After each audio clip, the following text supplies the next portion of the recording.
Hola, espero se encuentren muy bien. Hoy vamos a hablar de RESTful API. Y esto es un concepto bien importante, sobre todo de cara al examen CCNA. Esto es parte del contenido de ese punto número 6, específicamente 6.5, donde vamos a entender un poco cuáles son las características que tiene RESTful API. Vamos a hablar de qué es una API o Application Programming Interface.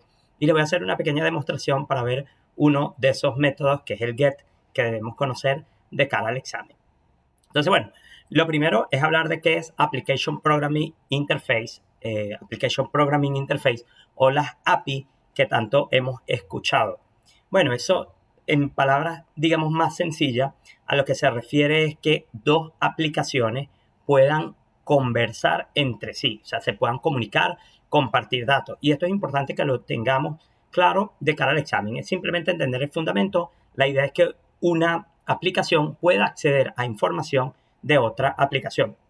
De hecho, ahí les pongo un ejemplo al final y esto es muy útil para los desarrolladores y para las personas que trabajan con aplicaciones, porque para, digamos, poder interactuar con otras sin necesidad de hacer el desarrollo, vas a poder aprovechar de alguien que ya diseñó una API para que tú puedas consultar, que es lo que se conoce como consumir las API. Y ahí hay un ejemplo. Yo hablo de Google Maps, que permite a los desarrolladores integrar mapas y servicios de geolocalización en sus aplicaciones. Es decir, ya Google Maps, digamos, tiene su API donde yo puedo consultar y, por ejemplo, tengo una aplicación de restaurante donde puedo conseguir o colocar la ubicación usando las API de Google Maps. Pero así como eso, hay, digamos, una serie de APIs que ya existen. Por ejemplo, en el caso de Meraki, a nivel de Enterprise Networking, que es uno de los focos de nosotros, que es súper útil. Meraki pone a disposición las APIs, actualmente está la versión 1, donde yo de repente puedo consultar cosas sin necesidad de acceder al dashboard. Obviamente debe haber algún mecanismo por el cual yo me autentique, pero que me permita obtener información. Por ejemplo, las organizaciones, incluso no solo leer, que es lo que se conoce como GET, sino también crear recursos como un post, que por ejemplo yo crear un administrador para ciertas organizaciones dentro del dashboard sin necesidad de ir al dashboard de Meraki, porque me estoy comunicando. Eso también es muy útil en temas de nube. Amazon Web Services es uno de los que también tiene y expone sus APIs para que sean consumidas y poder interactuar con la consola de Amazon Web Services. Entonces, parte de esas características que tienen la RESTful API es poder usar esos métodos que nosotros conocemos como CRUD y ahorita lo vamos a explicar un poco, qué son esos métodos HTTP, que es GET, POST, PUT, DELETE, entre otros, porque también está uno que se conoce como PATCH. Ok, ¿cuáles son las características de una API para que sea considerada RESTful? Porque no es que RESTful es lo único que existe a nivel de API. Existen, digamos, otras opciones como SOAP. RESTful es muy utilizada en los últimos años, digamos, tiene bastante aplicación y, por ejemplo, en el caso de nosotros, ingenieros de redes, que nuestro foco no es desarrollar, es una manera de poder interactuar también con dispositivos de networking y soluciones de networking que tienen los fabricantes, como el caso de Meraki, Cisco, Fortinet y otros vendors que ya tienen sus propias API. Entonces, bueno, parte de las características, modelo cliente-servidor, similar a como es HTTP, ténganlo en cuenta de cara al examen CCNA, que una de las características de RESTful API es que usa un modelo cliente-servidor, donde aquí pudiésemos ver servidor es la aplicación, digamos, a la que yo voy a acceder o donde están los recursos, y el cliente es el que va a hacer ese API call o ese llamado a la API, que puede ser la aplicación donde yo haga unas consultas de ciertos recursos que quiero obtener información. Entonces, una de esas características es ese modelo client-server. La otra es que es sin estado. En este caso, el servidor no almacena datos del cliente, ¿sí? Sino que cada consulta se hace de manera independiente. El estado de esa sesión se almacena desde el lado del cliente, no del lado del servidor. Cuando se le hace una consulta al servidor, él no conoce cuál fue la solicitud o petición o request que se hizo anteriormente por el cliente, y eso también ténganlo en cuenta de cara al examen. Ese tema de que es stateless o sin estado. La otra es cacheable, que se refiere a que del lado del cliente se puede almacenar en caché información, puede ser que no, pero puede ser que sí, para hacer esto mucho más o, digamos, mejorar el rendimiento. Entonces, esa es otra de las características que debemos tener en cuenta. Ahora sí, ahí está más o menos un poco el formato. Aquí les menciono que a nivel de formato de datos se usa principalmente JSON. También ténganlo en cuenta de cara al examen. JSON, ya yo tengo videos aquí en el canal hablando específicamente de JSON. Voy a hacer quizás algún otro, pero es la representación, digamos, de esos datos que se obtienen. Cuando yo hago un llamado o una API call, digamos, consulto una aplicación a través de su API, que estoy consumiendo un API, ese resultado va a venir en formato JSON. Por lo general es así. Sin embargo, existen otros formatos como el caso de XML o YAML. Usa un URI base, ¿sí?, que me identifica los recursos. Y ahí yo les voy a poner un ejemplo en el próximo slide para que veamos. Y de hecho, en la demostración vamos a consultar a uno de esos recursos viendo la API de Meraki. Y Meraki nos dice cuál es ese URI base que él tiene.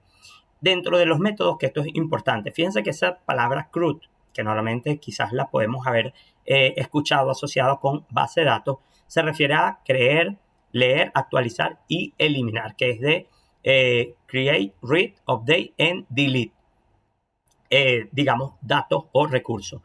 Esos métodos, en el caso de HTTP, por lo general lo vamos a conocer como get, que es lo equivalente a leer o a read, post, que es lo equivalente a create o crear un recurso, put, que se refiere a actualizar un recurso, y en el caso de delete, que es eliminar ese recurso. Y ustedes se preguntarán, pero un delete, por ejemplo, ¿en qué caso lo voy a necesitar? Cuando ustedes necesitan eliminar, y un ejemplo en Meraki que ocurre mucho, un administrador de una organización. Alguien se va, imagínense que esa persona tiene acceso a 50 organizaciones porque ustedes son un service provider. Entonces, en vez de ir al dashboard y borrarlo de cada una de esas 50 organizaciones, que eso le puede tomar mucho tiempo, una manera sencilla y segura de saber qué es eliminado en las 50 organizaciones es usando las API. Y en ese caso el método que se va a usar es un delete para que sea eliminado ese recurso. Ok, a nivel de la estructura, y aquí sí vamos a ver el caso de la API de Meraki. Fíjense que aquí está ese API server, que esto es lo que es el URI o el URI, que ahorita lo vamos a ver en el caso de Meraki. La versión, digamos, de esa API, Meraki anteriormente tenía la versión 0, actualmente es versión 1. Los recursos al cual yo voy a consultar y los parámetros, digamos, también de consulta, los recursos que voy a acceder y los parámetros de consulta. Y aquí hay un ejemplo con las API de Meraki, API Meraki con .api v1, este de hecho es el URI base, organization, que es el recurso. Aquí está, digamos, ese valor de la organización, que en este caso es el organization ID, y lo que yo estoy consultando con ese parámetro de consulta. Entonces, déjenme ahora, digamos, buscarles para que veamos en el caso de Meraki, donde podemos consultar esto. Aquí, déjenme poner esto acá solo un momento. En el caso de Meraki, cuando ustedes vayan a consultar o quieran interactuar con las API, y ahorita van a ver dónde está la documentación, la pueden buscar tranquilamente en Google como Meraki API versión 1 Documentation y se los va a llevar al website que vamos a ver ahorita. Pero acá dentro de Profile, yo, por cierto, aquí estoy usando el sandbox de DevNet que está disponible, así que ustedes pueden usarlo. Si tienen alguna duda, déjenlo en los comentarios, yo les explico. Les voy a compartir en la descripción el URL de DevNet, crean una cuenta, es gratuito, pueden usar Gmail, como en este caso que yo tengo un correo con Gmail. Y acá ustedes le dan generar una nueva API. Aquí ya yo tengo una, que es la que vamos a estar usando. Este sandbox que tiene Meraki se consigue como Meraki Always On, es decir, que está disponible en todo momento, solo tienen permiso de lectura, pero está bien para poder interactuar a nivel de las API. O sea que está bien interesante. Por cierto, este es el dashboard de Meraki. Ya yo en el canal he puesto un video también de acceder al dashboard de Meraki con un laboratorio y les hago un pequeño, digamos, tour, mostrar parte de lo que tiene ese dashboard, que es lo que se conoce como la controladora en la nube en el caso de Meraki. Entonces, bueno, aquí si ustedes tuviesen que generar un nuevo key, un nuevo API key, le dan acá, que de hecho esto es parte de ese mecanismo que se usa para autenticar, ¿no? Que es también uno de los tópicos que debemos cubrir de cara al examen. Yo voy a usar ahorita Postman, esto es una aplicación, les recomiendo que la usen. Yo muestro cómo es el proceso hay un pequeño tutorial que yo tengo de Postman para que vean cómo se puede interactuar con las API. Ahorita lo vamos a hacer, pero vamos a ver de dónde accedemos. Aquí está la documentación de las API. En este caso en particular, y esta demostración la voy a hacer con el dashboard de Meraki. Y aquí vamos a ver consultando las API de Meraki. Muy importante, ustedes si van a trabajar con las API de algún fabricante en particular, deben buscar cuál es la documentación que tiene ese fabricante. Por ejemplo, si es Amazon Web Services tiene eso bien documentado. Si es el caso de Google Cloud, lo mismo, Microsoft Azure. O sea, dependiendo del vendor con el que ustedes quieran interactuar vía API, si es RESTful API, tienen que validar la documentación de ese fabricante. Entonces, nos venimos acá, déjenme subir esto aquí otra vez. Y acá vemos parte de lo que yo les recomiendo que revisen la documentación, parte de lo que tienen, nos habla que hay nuevo en esta versión 1. Aquí, por ejemplo, nos habla del tema de autenticación para nosotros conocer un poco, ¿sí? Aquí nos dice, de hecho, por acá menciona cuál es por ejemplo, para acceder a eso, aquí está ese URI que usa Meraki, API meraki.com, API versión 1 Organization. ¿Sí? Aquí está como uno suele acceder al dashboard de Meraki, que es esto que está acá, es dashboard.meraki.com. Entonces, parte de lo que necesitamos, fíjense que aquí nos habla de Postman, podemos usar Python también para esto, yo voy a usar los dos, y aquí nos dicen cuál es el URI base de Meraki, que es este que está acá, y ahorita nosotros lo vamos a utilizar. Vamos a copiar esto aquí. Fíjense que a nivel de consultar la documentación de las API, en este caso, yo puedo ir acá dentro de la parte de configuración, aquí, le damos aquí en Configure, buscamos dentro de las organizaciones, porque yo lo que voy a hacer justo con la API es consultar las organizaciones a las que el usuario, digamos, que generó el API key, que en este caso es un usuario provisional que yo tengo, que a qué organizaciones tiene privilegio, digamos, él o tiene acceso a él. Entonces nos venimos acá dentro de Organization, hay varias cosas que yo puedo consultar. Fíjense que aquí están esos métodos de los que hablamos. Post, que es cuando voy a crear una organización, porque justo post, recuérdense que es crear un recurso.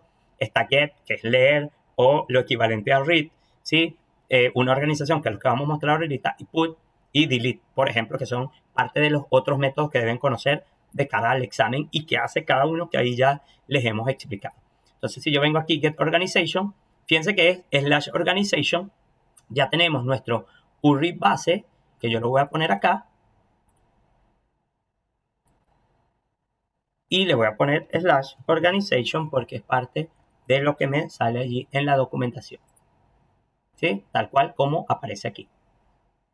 El URI base y /organization, que me va a traer él lista las organizaciones en el cual un usuario tiene privilegio. ¿Qué tengo que pasarle? La autenticación. Fíjense que esta es la respuesta más o menos que él va a recibir y, entre otras cosas, se va a traer el ID de la organización. Y fíjense que esto es lo que les digo, esto está en formato JSON. La mayoría de las API, el resultado que trae es en un formato similar a esto, que está entre llaves, ¿sí? Que es un objeto JSON. Ok, entonces venimos acá a nivel de la autenticación. Dentro de los parámetros, aquí en Authentication, ustedes colocan, aquí hay varios tipos. Fíjense que está Basic Authentication, está esta que es la que recomienda el Cisco Meraki para lo que vamos a consultar. Y entonces acá en Cisco Meraki está esta parte Bearer Token, que él me sugiere acá que coloque el API Key que nosotros tenemos. De hecho, en la documentación, aquí creo que él pone ejemplo con curl y aquí está authorization bidder y aquí se coloca entonces ese API key. Entonces vamos a buscar nuestro API key, lo copiamos, nos venimos a acá y lo pegamos.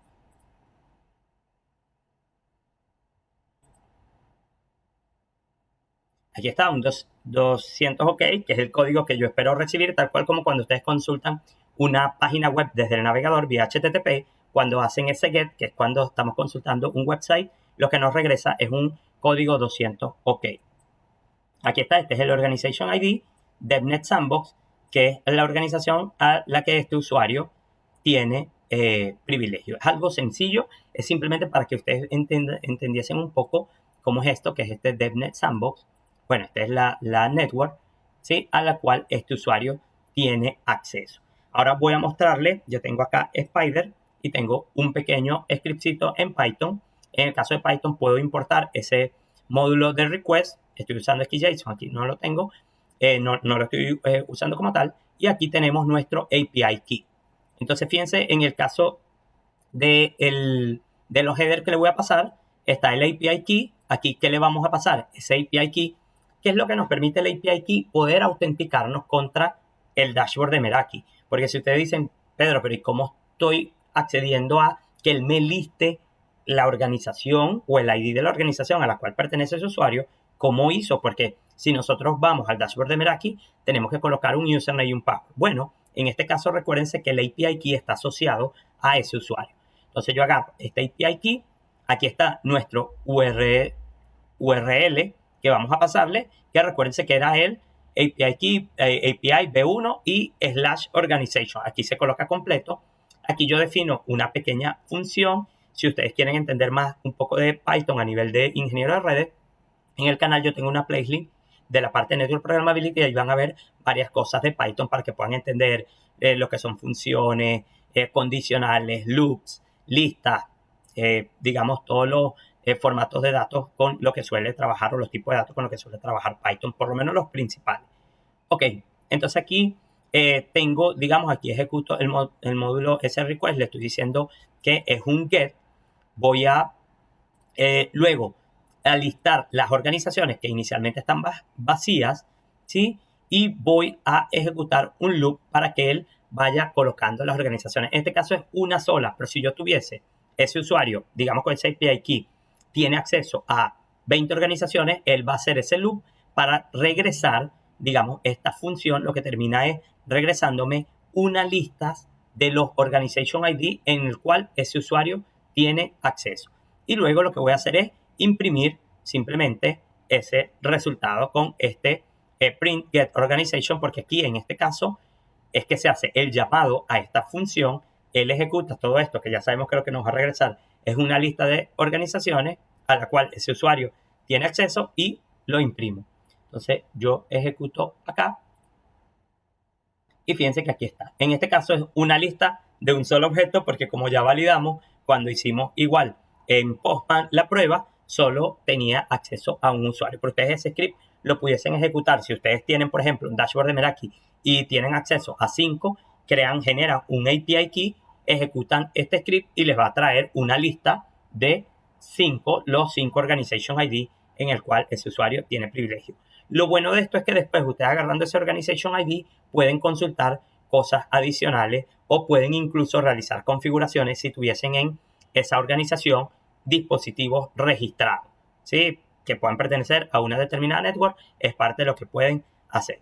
Entonces, bueno, la idea de este video teórico práctico es que tengan lo necesario para cubrir esa parte del CCNA. Les invito a que lo vean un par de veces, pero lo más importante, que ustedes interactúen con el dashboard de Meraki usando el sandbox que te provee DevNet. Recuérdense que es gratuito y que tienen acceso, usen el Meraki Always On, que no tienen que reservarlo. Si quisieran reservar, hay otro que lo pueden reservar también por algunos días y pueden, lo más importante es que les va a permitir interactuar con ese API key y hacer este tipo de pruebas, incluso hacer cosas adicionales. Yo lo que les quise dar es un overview y darles las herramientas para que ustedes puedan practicar y nuevamente tengan claro lo que necesitan para el examen. Espero les haya gustado mucho el video. Deja tus comentarios si tienes alguna duda, compártelo con aquel que creas que le puede servir y nos vemos en una próxima oportunidad.